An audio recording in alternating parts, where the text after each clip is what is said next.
दिल की बीमारी में जो लोग मुब्तला हो जाते हैं, क्या इलाज मुमकिन है उनके लिए? मर्ज तो मर्ज होता है मरीज के लिए, चाहे वो छोटा हो बड़ा हो। ये बेसिकली इलेक्ट्रिकल इश्यूज है। कहवा है हमारे पास दिल के अमराज के लिए, वो क्या है?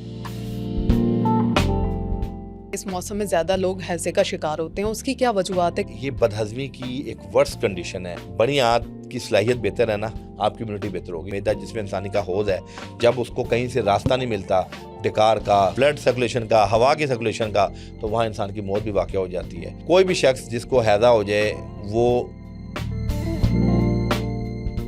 कोलेस्ट्रॉल को कंट्रोल करने का क्या तरीका है, इसका नुस्खा क्या है? सिर्फ वो 4 चीजें हैं: जीरा सफेद, अलसी के बीज, काली मिर्च और दालचीनी। इनका पाउडर बना के दिल की बीमारियां जो हैं पहले एक उम्र के बाद जाकर एजेड लोगों में ये पाई जाती थी, आजकल नौजवानों में भी ये शिकायत पाई जाती हैं। उसकी क्या वजह है? बॉडी हेल्थ से ज्यादा मेंटल हेल्थ डिस्टर्ब है। बचपन से लेके और बुढ़ापे तक हमारे पास स्ट्रेस मौजूद है। हमारा बच्चा आजकल का इनडोर एक्टिविटीज में आ गया, आउटडोर एक्टिविटीज खत्म हो गई। वहीं बैठे हैं, वहीं खा रहे हैं और वहीं सो जाते हैं। सबसे बड़ा बीमारी का पेशखेमा ये है। अस्सलाम वालेकुम, शिफा नेचुरल्स पॉडकास्ट में मैं हूं आपके साथ किंसा बशीर और इस वक्त मेरे साथ मौजूद हैं हकीम अताउर रहमान सदीकी साहब। और आज हम इनसे पूछेंगे कि तिब में ऐसे कौन से इलाजात मौजूद हैं जो गट हेल्थ और शुगर और ब्लड प्रेशर जैसी बीमारियों का इलाज कर सकते हैं। सर, बहुत शुक्रिया आपका हमें वक्त देने का। सर, कहिएगा कि ऐसे इलाज तिब में कौन से मौजूद हैं जिससे जो इतनी मूजी मरज़ की बीमारियां होती हैं, लाहक हो जाते हैं लोग, उससे बर वक्त इलाज हासिल कर सकते हैं। सबसे पहले दिल की बीमारी का बात कर लेते हैं। दिल की बीमारी में जो लोग मुब्तला हो जाते हैं, क्या इलाज मुमकिन है उनके लिए? जी, बिस्मिल्लाहिर्रहमानिर्रहीम। बहुत शुक्रिया किंजा, आपने अपने इस प्रोग्राम में हमें दावत दी।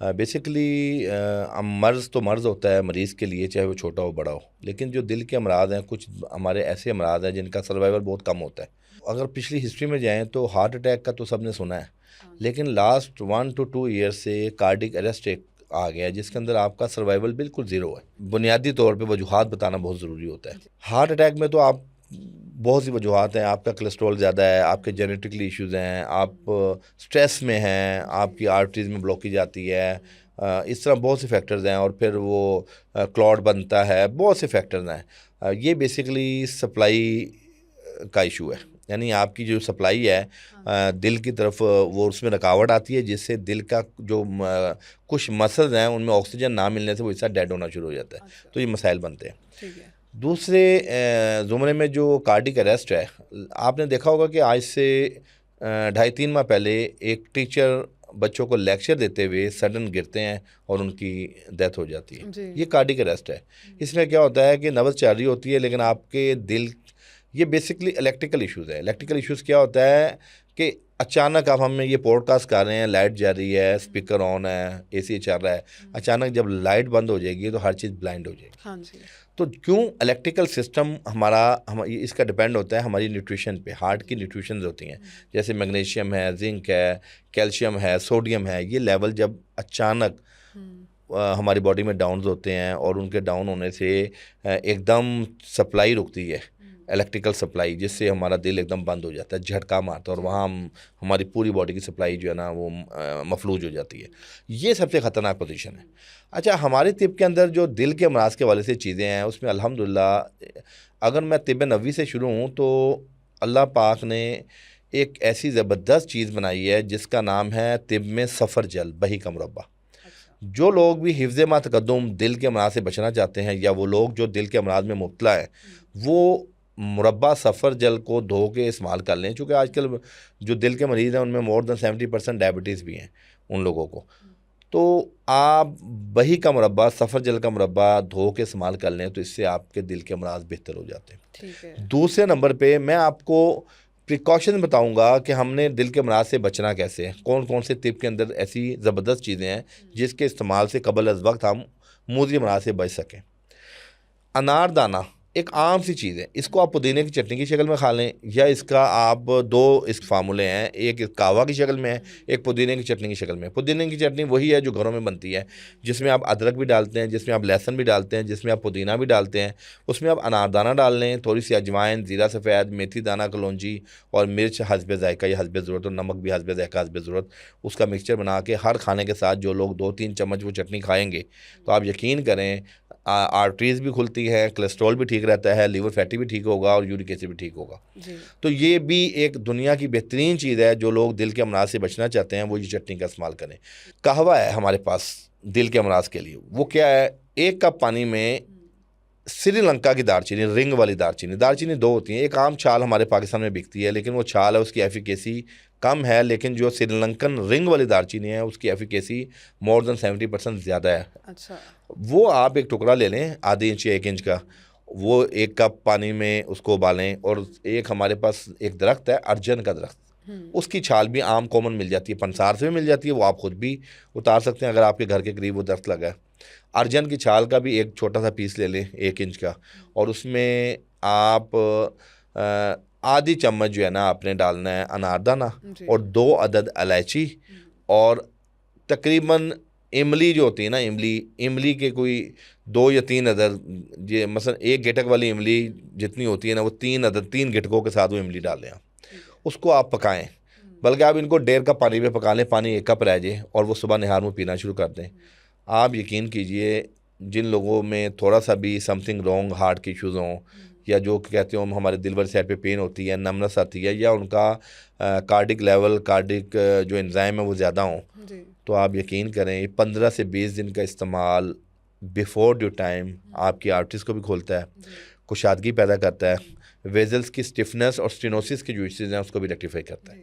अच्छा सर, आपने नुस्खे इतने ज़्यादा बताए हैं कार्डिक के और कोलेस्ट्रॉल भी कंट्रोल करने के, कोई बनी बनाई चीज़ इस तरह की मौजूद है जिससे लोगों को फ़ायदा भी पहुँचे? आपने पूछा कि कोई बनी बनाई चीज़ इस चीज़ के लिए।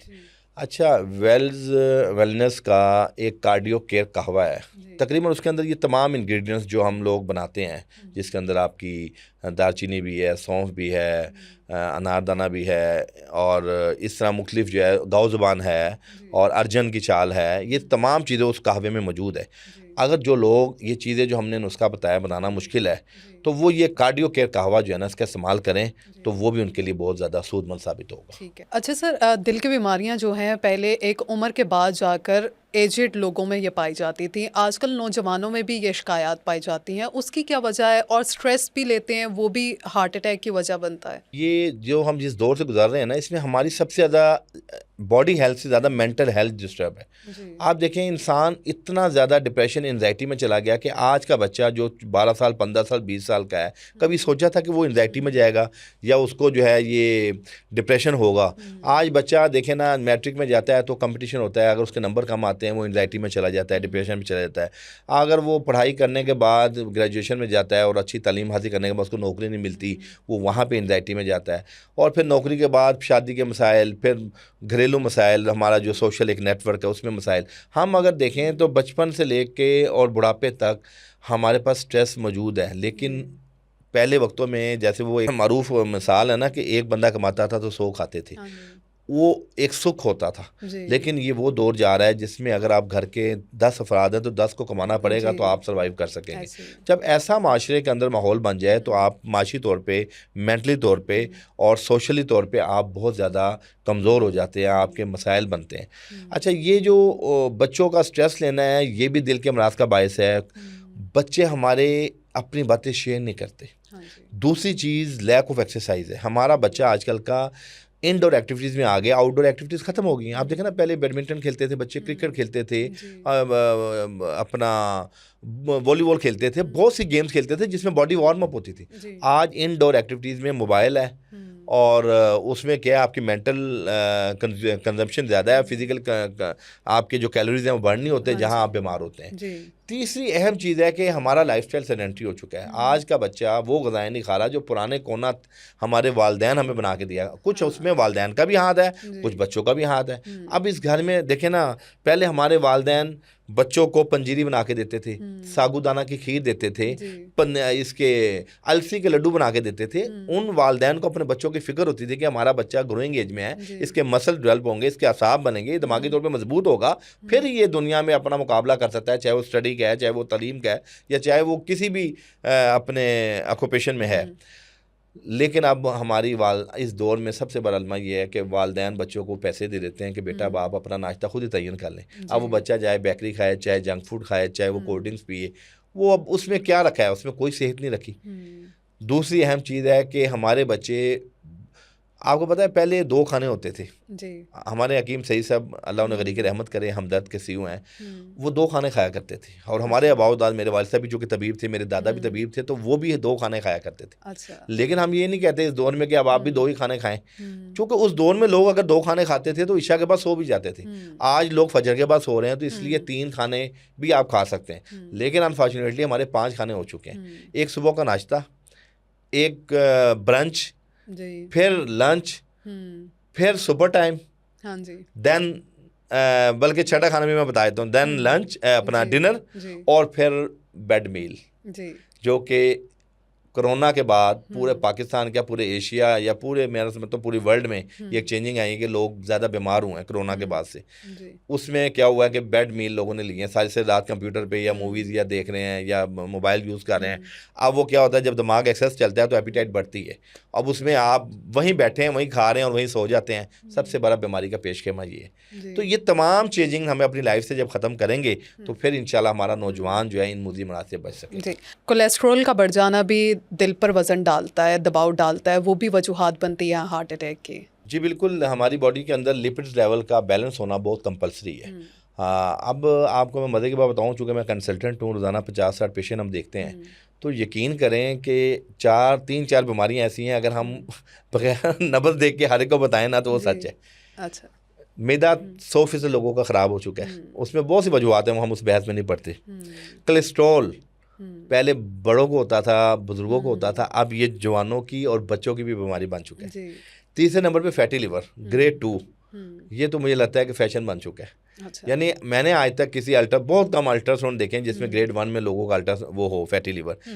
बहैसियत मजमूई ग्रेड 2 में फैटी लिवर है, और बच्चे और बच्चियों के टीन एज के। अच्छा। और चौथी चीज़, यूरिक एसिड भी हमारे बच्चों के बढ़ने शुरू हो गए हैं, ये मायोनीज खा के, केचप खा के, और ये डिफरेंट किस्म की सॉसेस खा के हमारी। और प्रोटीन देखे ना, बर्गर, शवारमा, पिज़्ज़ा, हर एक में प्रोटीन है। और वो प्रोटीन जो आपको पता है चिकन की शक्ल में है, उसकी क्या फादियत है, वो क्या, जो मुर्गी अपने पाँव पे नहीं खड़े हो सकती, वो हमारे बच्चों को क्या सहारा देगी।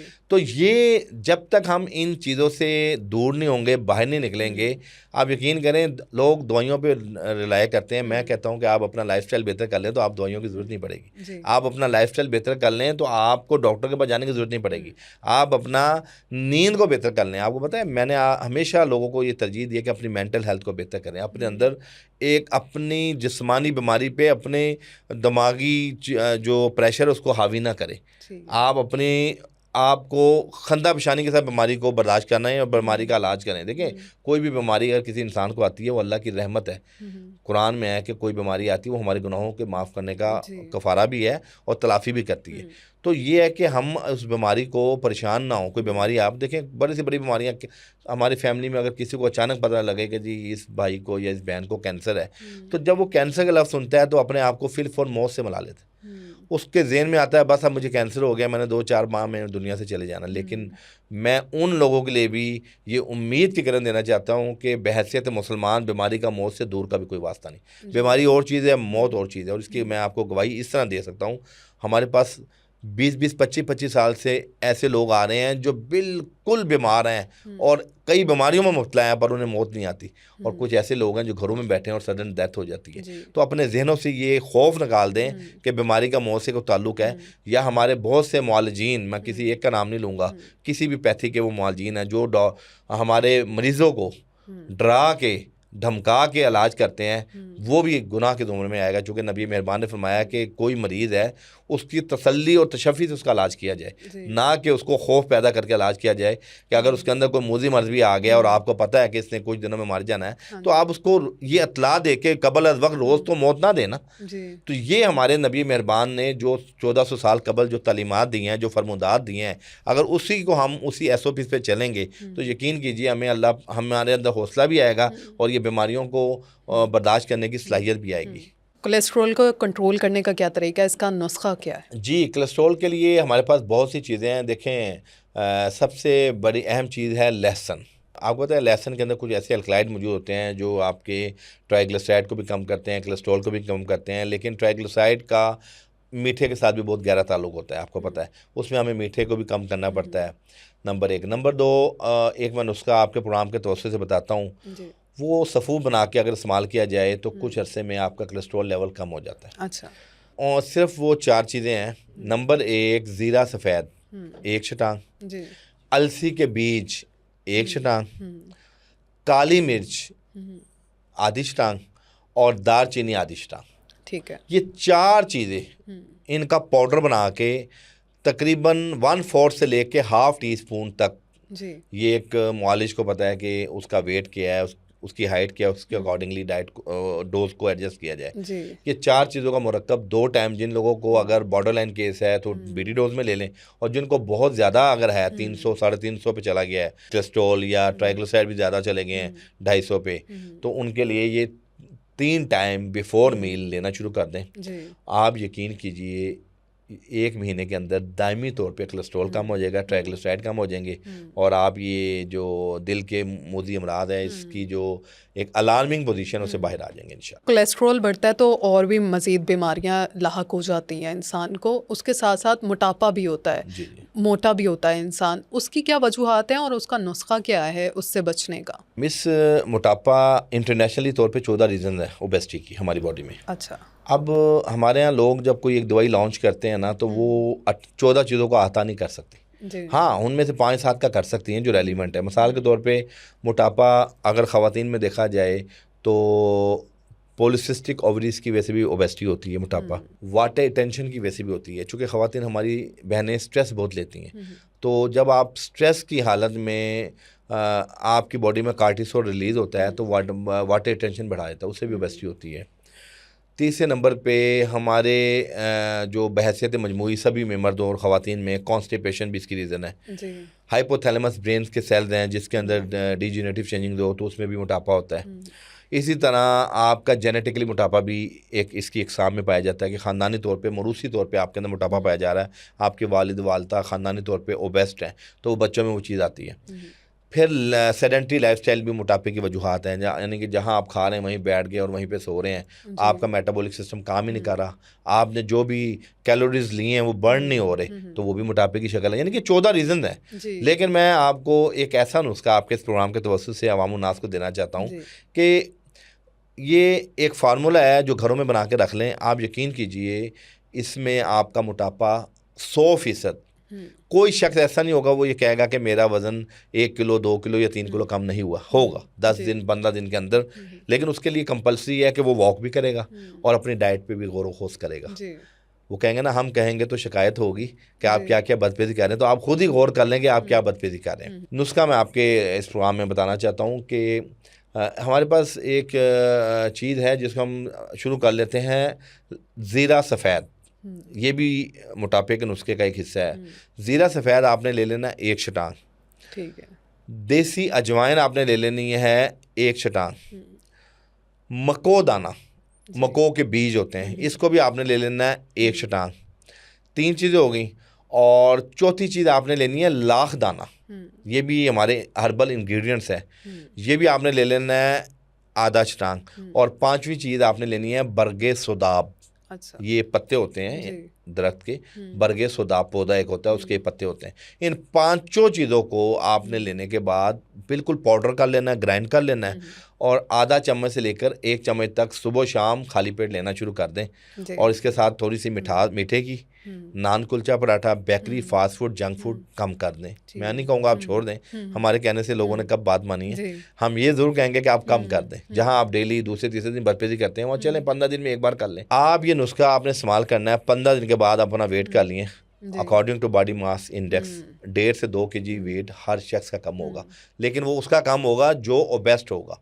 अब हमारे यहाँ ये भी बड़ा मसला है कि बड़ी ख़वातीन ऐसी हैं जो अंडर वेट हैं, वो फिर कहती हैं हमने वज़न कम करना है, तो भाई वो बीमारी के ज़ुमरे में आएगा। उसमें ये दवाइयाँ वज़न कम तो कर देंगी, लेकिन उसमें आपको साइड इफेक्ट का खर्चा होगा। और ये नुस्खा जिन लोगों को मैदे का मसला है वो अपने मुआलिज के साथ रिकमेंडेशन पे कोई मैदे की दवाई भी साथ खाएंगी, क्योंकि जितनी दवाइयाँ वज़न कम करने वाली होती हैं ये आपकी बॉडी के, आपके स्टमक का, इंटेस्टाइन से पानी को भी जज़ब करती हैं, तो डिहाइड्रेशन का खतरा होता है, तो इसमें पानी का इंटेक भी आपने बढ़ाना है। तो ये तमाम पैरामीटर्स पे जब आप अमल करेंगे तो आप यकीन कीजिए ये मोटापा को आप मात दे देंगे इंशाल्लाह। अच्छा सर, मोटापा कम करने के लिए और कोलेस्ट्रॉल कम करने के लिए डाइट प्लान क्या होना चाहिए? हमारे यहाँ पाकिस्तान में बहुत सी डाइट्स जो है ना चली हैं, कीटो डाइट्स भी चली हैं और वाटर ट्रीटमेंट भी चला है कि जी खाली पेट पानी पीना। लेकिन मैं आपको ये बताऊं, देखें तिब के अंदर 3 जब आपने खाना खाना है ना उसके 3 पोर्शन बनाने हैं। पहला पोर्शन आपका ग़ज़ा का हो, ग़ज़ा जो आप खाना खा रहे हैं, दूसरा पोर्शन आपका हवा का हो और तीसरा पोर्शन आपका पानी का हो। लेकिन मैं अक्सर ये लोगों से कहता हूँ कि हम लोग क्या करते हैं, जब हमारी मरगूब ग़ज़ा होती है, हमारी पसंदीदा ग़ज़ा होती है, तो हम जो ग़ज़ा का एक पोर्शन है वो तो कवर करते ही हैं, जो पानी और हवा का है वो भी ग़ज़ा से कवर कर लेते हैं, और नेक टू नेक हम जो है ना फुल हो जाते हैं, और वहाँ इंडाइजेशन के इश्यूज़ होते हैं और खाना हज़म नहीं होता, ब्लोटिंग होती है, फिर हमारे अंदर ओबेसिटी आना शुरू होती है। सबसे पहले तो आप जो तिब के अंदर 3 पोर्शन में खाना खाना, मैं ये कहता हूँ कि आप खाना खाएं, खाने से तो मना नहीं हम कर रहे, लेकिन जहाँ 2 रोटी की भूख है वहाँ आप 1.5 रोटी खा के आप छोड़ दें खाना। अच्छा। आप यकीन कीजिए वो खाना आपका जुज़े बदन बनेगा। हमें क्या होता है कि हम 2 रोटी की भूख है, हम 2.5 रोटी खा लेते हैं। अब वो जो आधी रोटी हमने ऊपर की खाई है ना वो इतना हमें ब्लॉट कर देती है कि वो 2 रोटी को भी ख़राब कर देती है। वो 2 रोटी ने क्या जुज़े बदन बनना है, वहाँ हमारा फैटीपन आना है, वहाँ चिकनाई रुकना शुरू हो जानी है, वहाँ कार्बोहाइड्रेट्स जो है वो अपना जुज़े बदन नहीं बनेंगे, तो वहाँ बीमारियां पैदा होना शुरू होती हैं। नंबर 1। नंबर 2, खाने के बाद लोग पानी छोड़ दें, लिक्विड। अच्छा। यानी हमारे यहाँ एक बहुत बड़ा ट्रेंड है कि खाना खाने के साथ ही 2-2 गिलास 3-3 गिलास पानी पीते हैं। दूसरा चाय भी फिल फॉर पी लेते हैं, जहाँ हम दावत पे गए हों या घर में हों, जैसे ही खाना खत्म होता है आप कहते हैं जी आप चाय ले आओ, कॉफ़ी ले आओ, बोतल ले आओ, या बोतल ही देख लें, कोल्ड ड्रिंक्स हम ऐसे पीते हैं। अच्छा, कोल्ड ड्रिंक्स का भी अब आप सुने, खाने के बाद हम कहते हैं कि जी कोल्ड ड्रिंक्स पी के हमें खाना हजम हो जाता है। 250 ml की आप बोतल पीते हैं जी, और 5 to 10 ml डकार आता है और 240 ml आपके पेट में होती है। तो हम साइकोलॉजी तौर पे मुतमिन होते हैं जी बोतल पिए डकार आया खाना हजम हो गया। हम लकीर के फ़कीर बन चुके हैं। हमें बेसिकली ये सारी चीज़ें ग्राउंड रियलिटीज़ हैं। हमें सोचना चाहिए कि कौन कौन सी चीज़ें हमें बीमारियों की तरफ लेके जा रही हैं। एक तो आपने खाने के बाद आधा घंटा या 45 मिनट ना कोई लिक्विड लेना है, ना चाय पीनी, ना पानी पीना है। उससे भी आप कुछ दिनों में आपको, हालांकि 2-4 खाने आपको तकलीफ देंगे, आपको दिक्कत होगी, लेकिन एट द एंड आपकी ओबेसिटी कम होगी।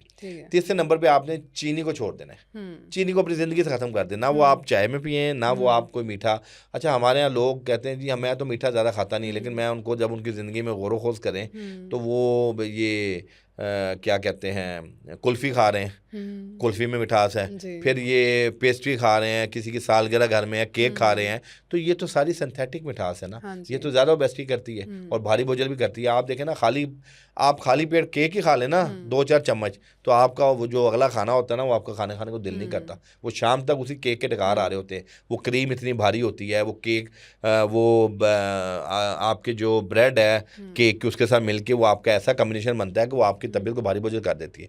और इस मौसम में, जो बरसात का मौसम है, इसमें तो मैं लोगों को ये कहूँगा कि ये जितनी बाहर की चीज़ें हैं उसे आपको अवॉइड करना है, क्योंकि हमारा जितना अभी फूड स्टफ़ है सर्दियों में अगर वो 24 घंटे भी निकाल सकता है, लेकिन गर्मी में 1 घंटा भी निकालना उसका मुश्किल होगा गर्मी में।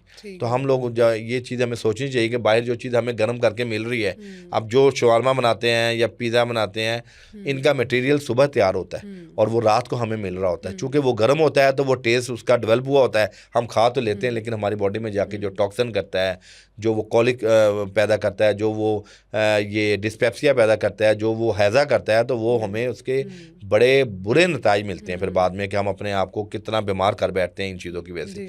तो ये है कि और थोड़ा एक्सरसाइज की जाए, योगा कर लें, एक्सरसाइज कर लें, और इसके साथ स्ट्रेस अपना कम कर दें। रात को जागने से भी मोटापा होता है, ये भी एक बीमारी है। रात को जागने से इम्यूनिटी डाउन होती है। अल्लाह पाक ने रात की जो नींद है ना, इसके अंदर बहुत सी बीमारियाँ जो है ना अल्लाह ने ख़त्म कर दी हैं रात की नींद से। बहुत से हार्मोन्स हमारे ऐसे बनते हैं, मिसाल के तौर पे आप देखें ना, पूरा दिन हम आप काम काज करते हैं, आपकी हड्डियाँ, आपके मसल्स, आपका दिमाग थकता है। रात को 11 से लेके 3 बजे तक 4 घंटे ऐसे हैं, ये इंटरनेशनल रिसर्च बता रहा हूँ मैं आपको, मैं अपनी बात नहीं बता रहा। इन 4 घंटे के अंदर जो पूरा दिन हमने काम काज किया है, जो मेहनत की है, उसकी वजह से जो अज़लात और असाब थकते हैं उनकी रिपेयरिंग होती है। अल्लाह पाक ऐसे हार्मोन्स पैदा करता है जो उनकी रिपेयरिंग करते हैं, लेकिन हम उस वक्त को भी जाग के गुजार देते हैं मोबाइल में। और वो क्या होता है, हम एक वक्त में आके आज का नौजवान जल्दी बूढ़ा क्यों हो रहा है, उसकी वजह यही है।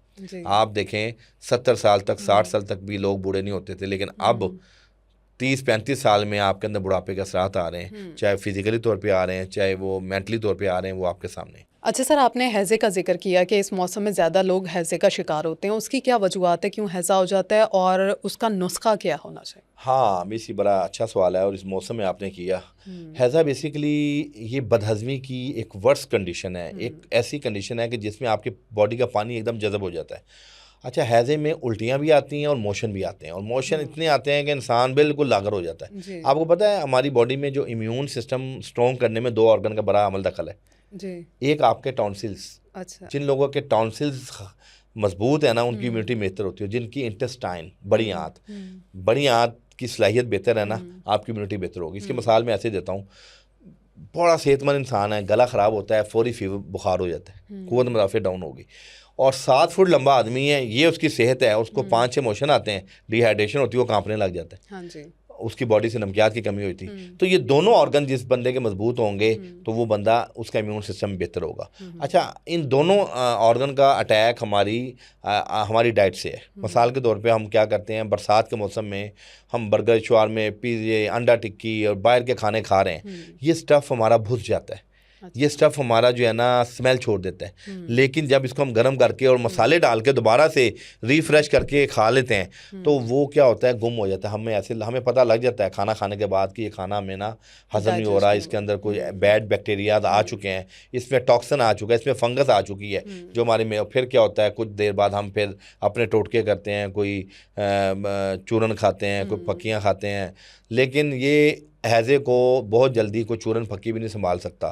बल्कि हम कई बार, अच्छा फिर हैज़े में क्या होता है, हम रूटीन में चल रहे होते हैं। अगर आपने फ़र्ज़ करें हैज़े के अंदर अगर लोग वक्फ़ा कर लें 1-2 खानों का, फास्टिंग में चले जाएं तो हैज़ा जल्दी ठीक हो जाता है। लेकिन हम चूँकि हमें ज़हनी तौर पे है कि जी दोपहर को मैंने खाना खाया बाहर, तो चलो मैं 4-6 घंटे के बाद रात का खाना तो कुछ खा के सोऊंगा, फिर हम रात को कोई ऐसी चीज़ खा लेते हैं जो लेपिंग हो जाती है और वो अंदर हैज़ा जो है ना वो अंदर ही अंदर गुम हो जाए, गुम हैज़े में बदल जाता है। कि ऊपर से एक और खाना चला गया, कोई दूध सोडा पी लिया। अच्छा, फिर आप क्या करते हैं कि सॉलिड चीज़ ना भी लें, आपको लिक्विड ले लेते हैं। अच्छा, वो लिक्विड भी आपका बॉडी उसको हज़म नहीं करती, दूध सोडे की शक्ल में। आप कोई मिल्क शेक ले लेते हैं, वो जाके और भारी बोझल कर देता है, वो गुम हैज़ा की शक्ल तैयार होती है और वो इंसान की मौत का भी बायस है। आपका ऐसा सिस्टम होता है जैसे चारों तरफ का एक कॉर्नर है, चौक है, और चारों तरफ से ट्रैफिक ब्लॉक हो जाए और सिस्टम स्टक हो जाता है। यही हमारे मैदे का हाल है। मैदा जिसमें इंसानी का हौज है, जब उसको कहीं से रास्ता नहीं मिलता, डकार का, सर्कुलेशन का, ब्लड सर्कुलेशन का, हवा की सर्कुलेशन का, तो वहाँ इंसान की मौत भी वाक़या हो जाती है। और इसमें मैं आपको एक चीज़ बताऊँ कि हैज़े के अंदर हमारे पास घर के अंदर अल्लाह पाक ने 3 ऐसी चीज़ें रखी हैं जो कामयाब इलाज है हैज़े का। कोई भी शख्स जिसको हैज़ा हो जाए, वो घर के अंदर अदरक आपको हर घर में मौजूद होता है। आध पाव अदरक ले लें, उसका छिलका छील लें, और आध पाव प्याज ले लें, उसका भी छिलका छील लें, और 2 गट्ठी या 1 गट्ठी पुदीना ले लें। 1 गट्ठी पुदीना लेके उसके आप डेंटल लेके ना साफ़ कर लें, सिर्फ उसके पत्ते लेने। इन तीनों चीज़ों को आप ग्राइंडर पे ग्राइंड कर लें या सिल बटा के ऊपर इनको चटनी बना के इनका पानी निचोड़ लें। अच्छा, और ये पानी निकलेगा 8-10 चम्मच सिर्फ। ये जो डोज मैंने बताई ना, आध पाव अदरक, आध पाव प्याज और 1 गट्ठी पुदीना, उसके पत्ते लेने हैं, डेंटल समेत नहीं कि आपने पूरे पुदीना की गट्ठी डाल दी है, उसके सिर्फ पत्ते लेने हैं। अगर आप डेंटल डालेंगे तो वो क्रैम्प्स पैदा होगा पेट में, और पहले ही मोशन हो रहे हैं तो मसला ख़राब होगा। तो ये तीनों चीज़ों को आपने लेके ग्राइंड करके या सिल बट्टे पे या ग्राइंडर पे इनका पानी निकाल के मलमल पे कमरे पे निचोड़ लें, और उसके बाद 8-10 जो टेबल स्पून है या 12 टेबल स्पून तक पानी आपके पास इसका निकल आएगा। ठीक हो गया। फिल फॉर 2 बड़े चम्मच पेशेंट को उसी वक्त पिला दें, उसके बाद ये फ्रिज में सेव कर लें। सही। और अगर थोड़ा सा मौसम रूम टेम्परेचर में भी रख सकते हैं, 1 दिन या 10-12 घंटे बाद आसानी ये पानी गुजर जाता है। सही। और इसको आपने 10-12 घंटे में पीना है। आपने जैसे 2 चम्मच बड़े दिए उसके 1 घंटे के बाद फिर 2 चम्मच बड़े दे दें, फिर 1 घंटे के बाद 2 चम्मच बड़े वो पानी पिला दें। तीसरे पानी के बाद आपका जो हैज़ा है अल्लाह की रहमत से ख़त्म हो जाएगा। सही। आप खतरे से बाहर निकल जाएंगे, आपके ठीक मोशन है। भी रुक जाएंगे, आपकी उल्टियाँ भी रुक जाएंगी। अच्छा, ये सही। वो बेहतरीन नुस्खा है जो दुनिया की बेहतरीन चीज़ है, जो आपको डॉक्टर के पास, हकीम के पास, किसी मुआलिज के पास भागना नहीं पड़ेगा, बल्कि घर के अंदर ही किचन रेसिपी के अंदर आपका सोल्यूशन मौजूद है। जी, ठीक हो गया। इसी के साथ आज के पॉडकास्ट से मुझे और हकीम साहब को दीजिए इजाज़त। अल्लाह ने के बाद।